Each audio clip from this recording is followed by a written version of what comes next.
ষষ্ঠ শ্রেণীর গণিতের আজকের ভিডিও টিউটোরিয়ালে সকলকে স্বাগত জানাচ্ছি। আমরা আজকে অনুশীলনী 2.2 নিয়ে আলোচনা করব। ইতিপূর্বে আমরা এই অনুশীলনীর 1 নম্বর এবং 2 নম্বর প্রশ্নের সমস্ত অংশগুলো নিয়ে আলোচনা করেছি। আজকে আমরা পরবর্তী আলোচনা থেকে শুরু করব। আমাদের 3 নম্বর যে প্রশ্ন, এখানে যে 3-এর ক নম্বর যে প্রশ্নটা রয়েছে, এখানে বলতেছে 125-এর 5% কত। আমরা লিখব আগে 125-এর 5%। তো আমরা এরপরে 125-কে ঠিক রাখবো। আমরা জানি এর মানে কিন্তু গুণ, তাই না? তো এর ঠিক থাকবে। এই 5% কথাটার অর্থ হচ্ছে উপরে 5 থাকবে, নিচে থাকবে 100। যেহেতু আমরা জানি যে পার্সেন্টেজকে আমরা ভগ্নাংশে রূপান্তর করতে পারি। তো এরপর আমাদের যে কাজটি হবে সেটা হচ্ছে যে মানে আমরা যতটুকু পারি এটাকে লঘিষ্ঠকরণ করবো, অর্থাৎ কেটে ছোট করব। তো 125-কে 25 দিয়ে যদি কাটা হয় এটা দাঁড়াবে 5, 100-কে যদি 25 দিয়ে কাটা হয় দাঁড়াবে 4, বা আমরা 5 দিয়ে 100-কেও এখানে কেটে এখানে 20 লিখতে পারতাম। এরপর আমাদের উপরে থাকলো 5 এর 5, দ্যাট মিনস 5 গুণ 5, তার মানে এখানে 5 5-এ 25, নিচে থাকতেছে আমাদের 4। যেহেতু এটি একটি অপ্রকৃত ভগ্নাংশ, এটাকে আমাদের মিশ্র ভগ্নাংশে রূপান্তর করতে হবে, অর্থাৎ আমরা ভাগ করব 4 6 24, অবশ্যই থাকে 1, একটা উপরে থাকে, নিচে 4 থাকবে, অর্থাৎ 6 সমস্ত 4 ভাগের 1 ভাগ। এরপর খ নম্বর যে প্রশ্ন সেটি বলছে যে 225-এর 9% কত। 225-এর 9%। ঠিক একই রকমভাবে আমরা এই অঙ্কটিকেও সমাধান করব। 225-এর 9%। আচ্ছা, তার মানে 225 ঠিক থাকলো, এর আমরা লিখে রাখলাম, আর 9% মানে আমরা কি জানি, 9/100। এখানেও একই রকম ভাবে আমরা লঘিষ্ঠকরণ করব। যেহেতু এখানে 225 আমার লব হিসেবে বিবেচিত হবে একটা পূর্ণ সংখ্যা, আর 100 হচ্ছে আমার হর, আমরা 25 দিয়ে কাটতে পারি। এটাকে যে 25 দিয়ে কাটাকাটি করা যাবে এই বিষয়গুলো যদি তোমরা চর্চা না করো তাহলে তোমরা বুঝবে না। কারণ 100, 200, 300 এই সংখ্যাগুলোকে 25 দিয়ে কাটাকাটি করা যায়, আর এখানে আছে 225। তো যেহেতু আমরা 100-কে 25 দিয়ে কাটলে 4 হয়, 200-কে হবে 8, আর এখানে 225, তার মানে এখানে 9 হবে। অর্থাৎ 25 দিয়ে যদি আমি এটাকে কাটি এটা হবে 9, আর এটাকে 25 দিয়ে কাটলে কত হবে, 4। অর্থাৎ উপরে আমার থাকতেছে 9 গুণ 9 অর্থাৎ 81, আর নিচে আমার থাকতেছে 4। আমি কেন এই ভাগটা দেখিয়ে দিতে চাই, এটা যদি আমি বিশ্লেষণ না করি তাহলে তোমরা বুঝবে না। সো আমি 4 দিয়ে 81-কে ভাগ করব, তাই না? 4 দিয়ে 81-কে ভাগ করলে আমরা 4 দিয়ে 8-কে ভাগ করতে পারি 2 বার, 4 2 8। আচ্ছা, এরপর 1 আমাদের উপর থেকে নেমে আসতেছে। তো যেহেতু এটা দশমিকের অঙ্ক না, যদি দশমিক হতো আমি বুঝতাম যে আমার স্টুডেন্টরাও এটা ভুল করতো না। আমার অনেক ছাত্রই এই অঙ্কটা করতে গিয়ে ভুল করেছে।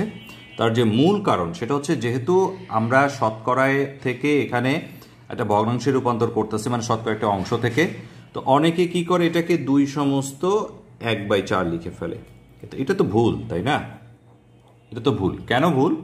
যখন উপর থেকে কোনো সংখ্যা নিচে নামার পরে সেটাকে আমরা ভাগ করব না, তখন অবশ্যই আমাদের ভাগফলের সাথে একটা শূন্য দিতে হবে। ঠিক আছে? তার কারণ হচ্ছে এই সংখ্যাটিকে কিন্তু আমরা ভাগ করিনি। আর যদি এটাকে বিয়োগ করে আমরা পেতাম, যেটা আমরা এই যে পার্শ্ববর্তী অঙ্কটার ক্ষেত্রে করেছি, যে 4 দিয়ে আমি 25-কে ভাগ করছি, 4 6 24, আমার বিয়োগ করে 1 এসেছে, এই ব্যাপারটা এবং এই ব্যাপারটা কিন্তু এক জিনিস নয়। তো যার কারণে আমাদের এই 4 দিয়ে 81-কে আমরা যখন ভাগ করছি এবং আমরা মনস্থির করেছি এটাকে আমরা একটা মিশ্র ভগ্নাংশে রূপান্তর করব, সেক্ষেত্রে আমাদের যে রেজাল্টটি দাঁড়াবে সেটা হচ্ছে 20 সমস্ত 4 ভাগের 1 ভাগ। আশা করি আমি ব্যাপারটা তোমাদেরকে পরিষ্কার করতে সক্ষম হয়েছি। এরপরে আমরা গ নম্বর প্রশ্নটি নিয়ে আলোচনা করব। 6 কেজি চালের 6% কত?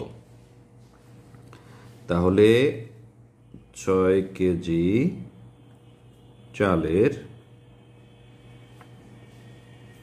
6%। আচ্ছা, এই 6 কেজি চালের 6% বলুক বা 6 টাকার 6% বলুক, বা 6 কিলোমিটারের 6% বলুক, বা 6-এর 6% বলুক, এর আগের অঙ্কগুলোর মতো ব্যাপারটা কিন্তু একই রকম। শুধু এখানে একটা প্রোডাক্টসের কথা বলা হয়েছে, এর আগের যে ক এবং খ করেছি সেখানে একটা সংখ্যার কত পার্সেন্ট সেটা বলা হয়েছে। তো 6 কেজি চালের 6%, তাহলে আমরা কি লিখব? 6 কেজি এর 6%, 6% মানে হচ্ছে 6/100। আচ্ছা, এরপর এটাকে আমাদের কি করতে হবে? আবার সেই লঘিষ্ঠকরণ করতে হবে। তো আমরা এটাকে 2 দিয়ে কেটে ছোট করতে পারি। 2 দিয়ে কাটলে এখানে আমাদের হবে 50, এটাকে 2 দিয়ে কাটলে হবে আমাদের 3। তারপর আমরা এটাকে ছোট করতে পারি। এখানে 6 আছে, এখানে 50 আছে, আবারও 2 দিয়ে কাটলাম, 3 2 6, এটাকে আবারও 2 দিয়ে কাটলাম, দাঁড়ালো 25। অর্থাৎ আমার উপরে 3 আর 3 থাকতেছে, 3 3-এ 9, নিচে আমার থাকতেছে কত? 25, তাই না?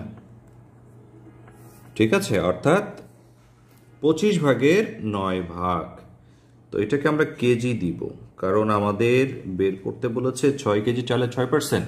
তো 6 কেজি চালে যেহেতু এখানে একটা প্রোডাক্টসের কথা আলোচনা করা হয়েছে, সো আমাদের অবশ্যই এটার একক যেটা সেটা আমাদেরকে ব্যবহার করতে হবে। যে টাকা থাকতো আমরা টাকা লিখতাম, এটা আমাদের কিন্তু উত্তর। তো যেহেতু এটা অলরেডি একটা প্রকৃত ভগ্নাংশে আছে, এটাকে আমাদের আর অন্য কিছুতে রূপান্তর করার দরকার হবে না। এরপর ঘ নম্বর অংশ নিয়ে আলোচনা করব।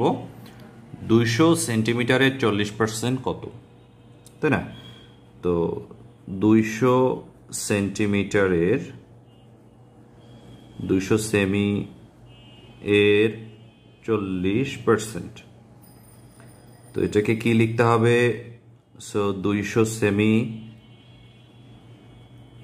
সেমি এর আমরা জানি 40% কথার অর্থ হচ্ছে উপরে 40, নিচে হচ্ছে 100।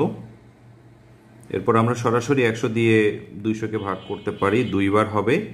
তারপর 40 দিয়ে আমরা 2-কে কি করব? আমরা সরাসরি গুণ করে ফেলবো, অর্থাৎ 40 2 80।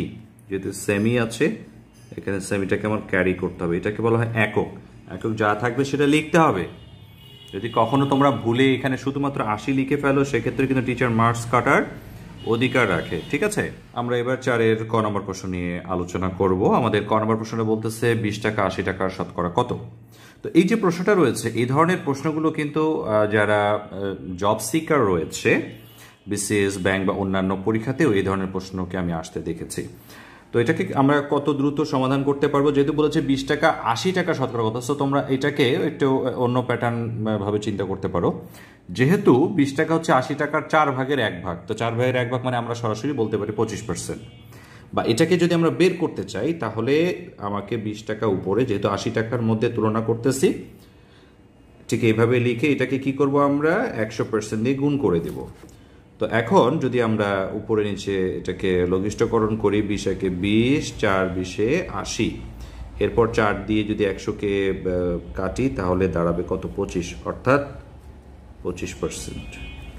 ঠিক আছে, এখন তোমাকে যদি কেউ প্রশ্ন করে যে 3 টাকা 6 টাকার শতকরা কত, 3 টাকা হচ্ছে 6 টাকার শতকরা 50%, তাই না?